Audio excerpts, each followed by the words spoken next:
Before starting my lecture, I would like to thank the president of the organizing committee of this Congress, Professor Vasilios Kotsis, for this honorable invitation to me. In this lecture, I have been asked to present the management of hypertension in advanced chronic kidney disease, and I will start my lecture with a brief introduction to this topic. Here you can see that there are several complex and interrelated mechanisms that mediate the sustained and persistent elevation of blood pressure levels in the CKD setting. However, we need to have in mind that the association between hypertension and chronic kidney disease is bidirectional. That means that hypertension can be either a cause or a consequence of chronic kidney disease. And this is a combined analysis of 17 epidemiological studies showing that the prevalence of uncontrolled blood pressure is very high in the CKD population. Above 50% of the patients enrolled. Georgianos, excuse me, I think that your slides are not moving. We can see only the first slide. Yes, that's true. We only see the management of hypertension. We only see your starting slide. Did you change slides? I am changing my slides, but... Can you press new share from Zoom? To stop my share, okay. Yes, you may put your presentation in full mode and share again.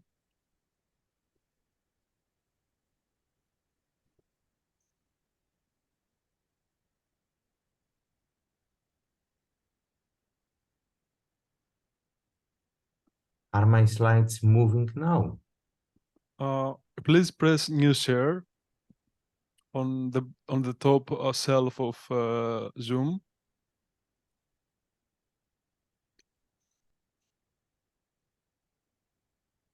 It's a green button after you share for the first time. Okay, now put your presentation in full mode, if you may. Yes. Okay, and now press the green button that says new share on the top, if it's there. Green button? On the top that says new share. Yeah.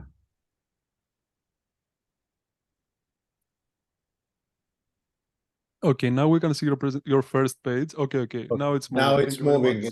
Okay, thank you so much for this correction.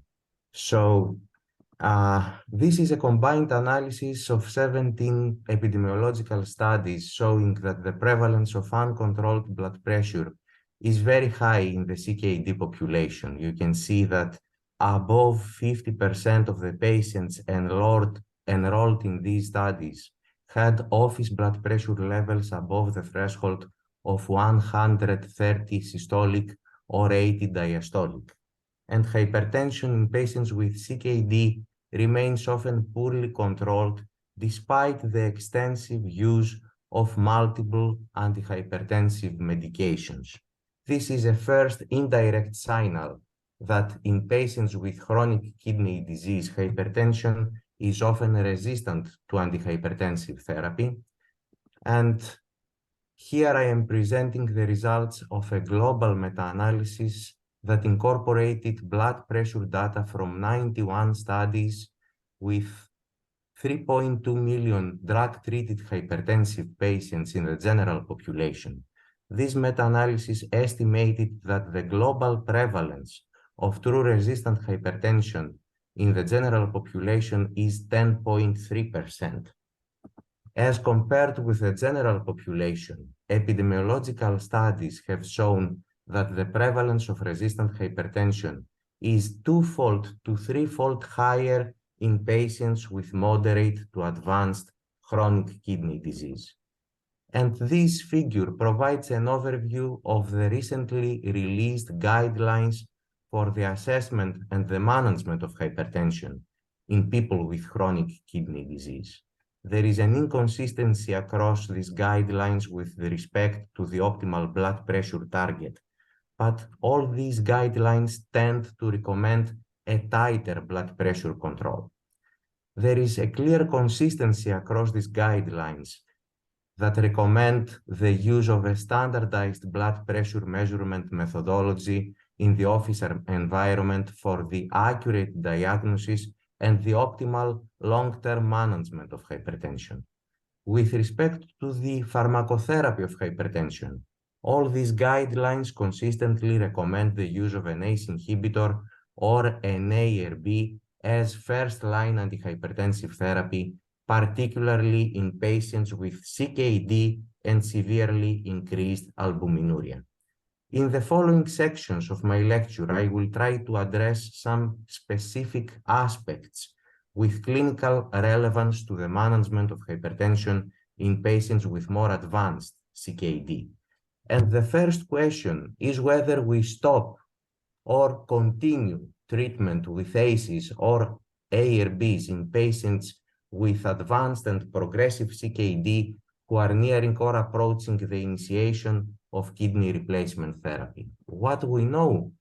We know the results of all these major randomized controlled trials demonstrating that ACEs and ARBs exert cardiorenal protective effects in patients with diabetic or non-diabetic proteinuric CKD. All these trials demonstrated that as compared with placebo or active treatment with other antihypertensive drug categories, ACEs or ARBs were superior in retarding the progression of chronic kidney disease.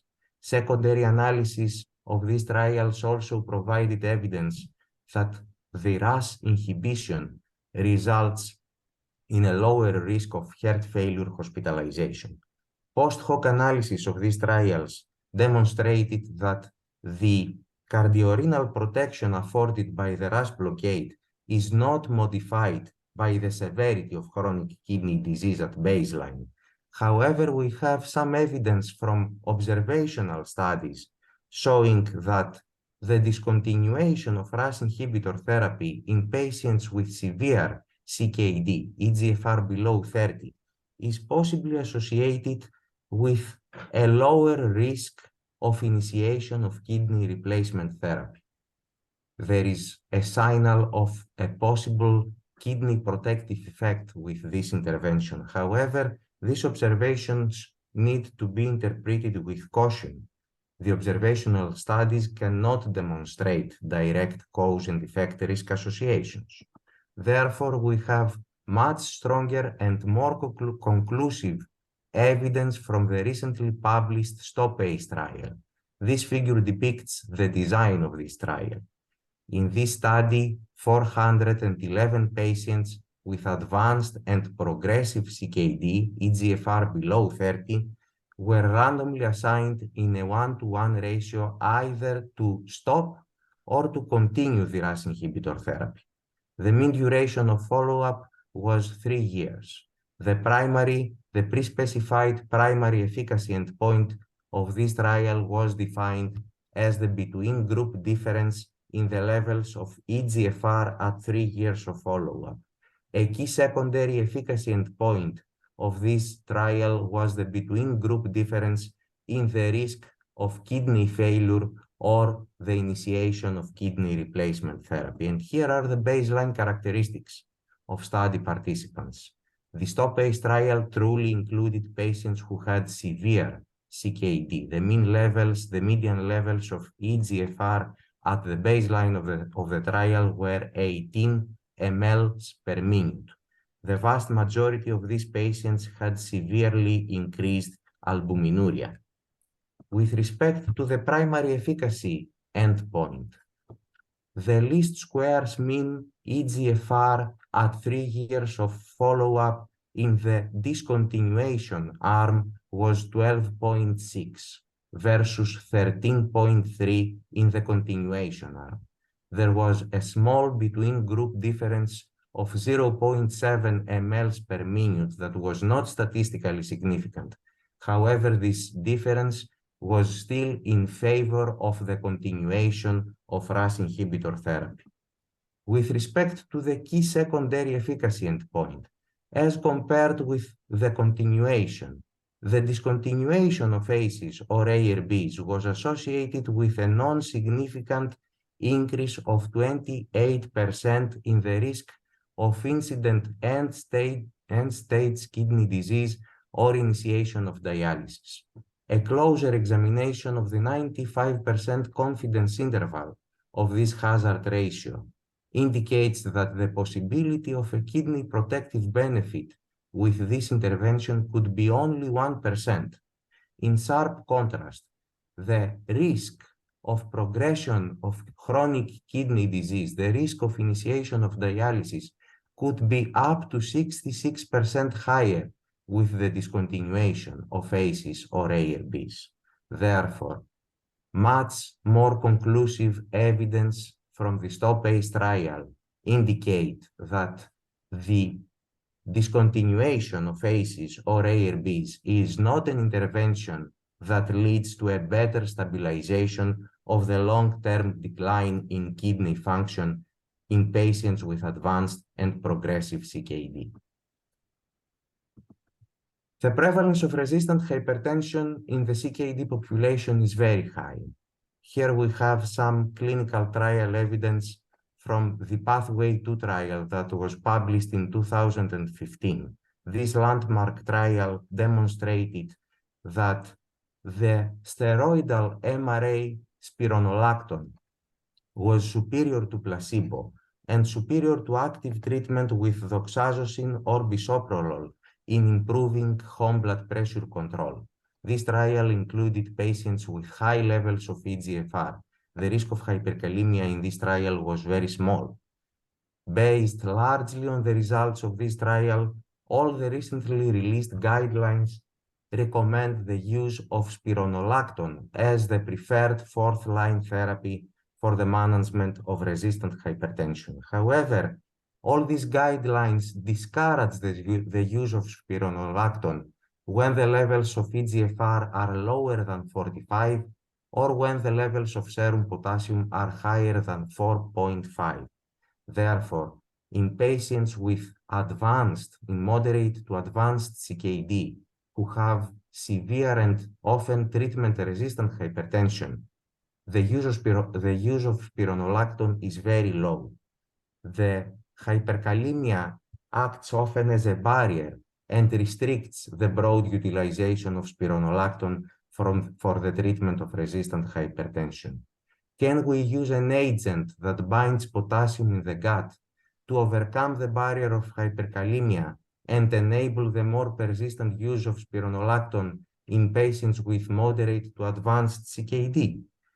This is the design of the AMBER trial. In this phase 2b trial, 295 patients with moderate to advanced CKD and uncontrolled resistant hypertension were randomized to receive double-blind therapy either with placebo or with the potassium-binding polymer patiromer, in addition to open-label spironolactone at an initial dose of 25 milligrams per day and their background blood pressure-lowering medications.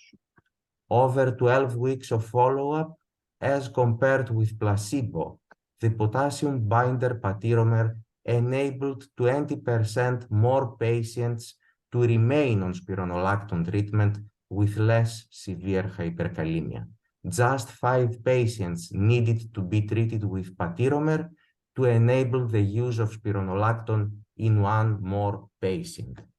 In addition, the enablement of the more persistent use of spironolactone was accompanied by a clinically meaningful reduction of about 11 to 12 millimeters of mercury in unattended automated office systolic blood pressure over 12 weeks of follow-up. The subsequent DIAMOND trial was designed to explore the hypothesis whether the patiromer-enabled optimization of RAS inhibitor therapy results in an improvement in heart cardiovascular outcomes in patients with heart failure with reduced ejection fraction. Unfortunately, this trial was prematurely terminated, and the primary efficacy outcome of this trial was reappraised due to a lower than expected recruitment rate. This trial was affected by the COVID-19 pandemic, and therefore we will not have a clear answer to this crucial question in the foreseeable future. There is also an established belief that thiazide diuretics or thiazide-like diuretics are ineffective or less effective in patients with moderate to advanced CKD. All the past guidelines recommend that when the levels of EGFR fall below the threshold of 30, then we should replace the thiazide-like diuretics or the thiazide diuretics with the more potent loop diuretics. And here I will present the results of the CLIC trial, which was a provocative trial that was designed to explore the safety and efficacy of the thiazide-like diuretic chlorthalidone in patients with advanced stage 4 CKD and poorly controlled hypertension confirmed by ABPM. 160 patients were randomly assigned in a 1-to-1 ratio to receive double-blind treatment either with placebo or with chlorthalidone at an initial dose of 12.5 milligrams per day. This dose was progressively titrated up to a maximal dose of 50 milligrams per day at 4-week intervals with the guidance of home blood pressure monitoring. Over 12 weeks of follow-up, as compared with placebo, chlorthalidone provoked a significant reduction of 10.5 millimeters of mercury in the 24-hour ambulatory systolic blood pressure. This blood pressure lowering effect was consistent during both the daytime and the nighttime periods. This potent blood pressure lowering action of chlorthalidone was confirmed in the subset of patients who had resistant hypertension at the initiation of the CLIC trial. This potent blood pressure lowering effect was also accompanied by a placebo-subtracted reduction of 50% in the levels of urinary albumin to creatinine ratio. Therefore, this is a first indirect signal that chlorthalidone may exert cardiorenal protective effects in patients with advanced chronic kidney disease. However, we have to mention that the use of chlorthalidone for the treatment of hypertension in patients with advanced CKD should be sensible and with careful monitoring of the patients for the prevention of adverse events. In this table, you can see that several adverse events, such as hyponatremia, hypokalemia, hyperuricemia, dizziness, orthostatic hypotension, acute and reversible declines in kidney function occurred more commonly with chlorthalidone than with placebo. These adverse events occurred more commonly in patients who received concomitant treatment with a loop diuretic. And I will close my lecture with a glance at the future. What does the future hold for us? Will we have additional intervention to facilitate the more effective management of hypertension in patients with advanced chronic kidney disease? And here I will present the results of the BLOCK-CKD trial, which was a phase 2b trial that investigated the safety and efficacy of ocedurenone, another non-steroidal MRA with high affinity to the mineralocorticoid receptor, a long plasma half-life, indicating a potent blood pressure lowering action. In this trial, 162 patients with stage 3B or 4 CKD and inadequately controlled hypertension were randomly assigned either to receive placebo or active treatment with ocedurenone at two different doses, a lower dose of 0.25 milligrams per day and a higher dose of 0.50 milligrams per day. Over 12 weeks, here are the baseline characteristics of study participants. the mean levels of eGFR were around 31. The vast majority of these patients were being aggressively treated with more than 3 antihypertensive medications. Over 12 weeks of follow-up, as compared with placebo, the lower dose of ocedurenone provoked a significant reduction of 7 millimeters of mercury in unattended automated office systolic blood pressure. The placebo-subtracted reduction in systolic blood pressure with a higher dose of ocedurenone was 10.2 millimeters of mercury. With respect to the safety, the incidence of mild to moderate hyperkalemia did not significantly differ among these groups. Severe hyperkalemic events were not observed over the short-term course of the block CKD trial. This positive benefit-risk ratio provided the rationale for the design of a much larger phase 3 trial that is aiming to investigate the safety, blood pressure lowering efficacy, and durability of action of ocedurenone in 600 patients with advanced CKD and poorly controlled hypertension. Therefore, if this trial is positive, then we will have an additional non-steroidal MRA that will be an additional tool for the more effective management of resistant hypertension in this high-risk patient population. Thank you so much for your attention.